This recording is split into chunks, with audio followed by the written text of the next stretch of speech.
Rosalinda.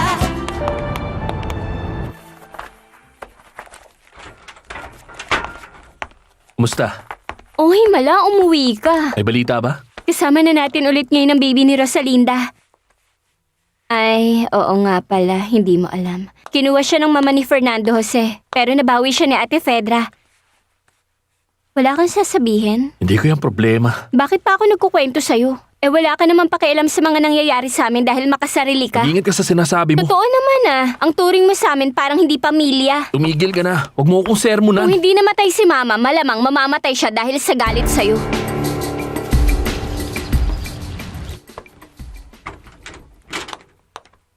Ano yan? Inaayos ko lang po ang mga gamit para mailigpit ko na. Hindi na yan kailangan itago. Ipamigay mo sa mga taong yon o hindi kaya itapon mo na lang sa basura. Wala akong pakialam. Saan ko po ito dadalhin, senyora? Huwag kang magkunwaring wala kang alam. Alam na alam mo kung saan sila nakatira. Makinig ka sa akin.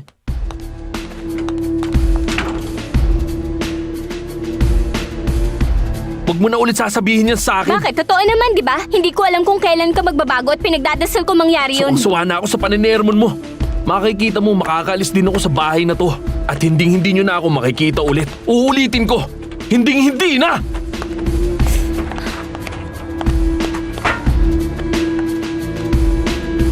Siguro wala pang nakapagpasaya sa'yo ng isang haplos ng pag-ibig. Sino ba namang tao magmamahal sa'yo kung nababalot ng dumi ang buong katawan mo? At ang isip mo ay naglalakbay sa kawalan. Pero ngayon, ang ayos mo ng tignan. Makinis ang balat. Napakaganda. Maganda? Oo.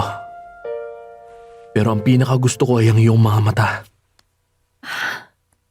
Mga mata. Oo, parang puno ng misteryo ang mga mata mo. Naaakit ako sa mga yan. Walang kalaban-laban at inosente. At marami pang iba. Itutuloy na natin ang mga klase mo.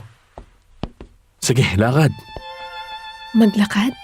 Oo, alam mo na yun. Diretso lang. Diretso lang.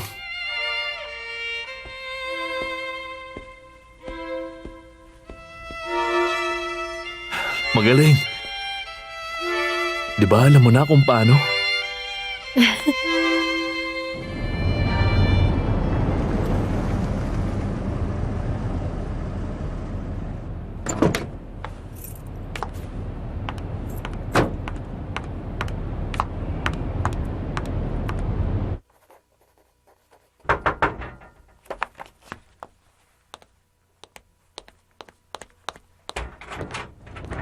Pasok ka, Anibal. Kumusta ka, Lucy? Hi. Si Fedra.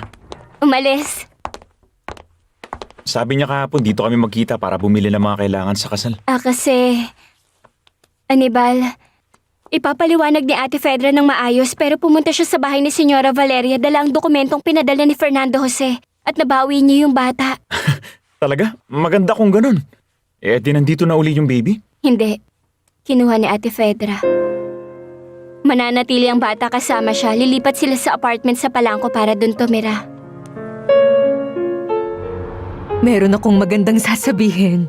Wala na sa kapatid mo yung bata. Kasama mo ba siya? Hindi siya pwedeng nasa akin. Pare-pareho pa rin ang mga balakit. Yung nangyari sa nakaraan. Yung kulungan. Sasabihin ko yung katotohanan. Wag. Hindi mo pwedeng gawin yan ngayon. Kailangan mong maayos ang sarili mo at piliting magpagaling. Huwag mo nang isipin pa yon. Pero nakanino yung bata? Kasama ni Fedra, meron siyang special power of attorney na pirmado ni Fernando Jose. Kaya napilitan si Valeria na ibigay sa kanya ang bata. Binigyan ko ng konting pera at susi ng apartment sa Polanco. Kaya doon sila pumunta. Pero ikaw... Pupuntahan ko siya ng madalas doon. At kapag gumaling ka na, magagawa mong pumunta rin. Ang importante, meron na siyang kasamang pamilya. Aalagaan siya ng mabuti. Pero ikaw ang dapat niyong kasama. Hayaan mo na. Pansamantala lang naman eh. Hanggat hindi pa bumabalik dito si Fernando Jose. Naintindihan mo? Baka bumalik na rin siya agad dito. Si Fernando Jose, babalik din siya at sobrang malapit na yun.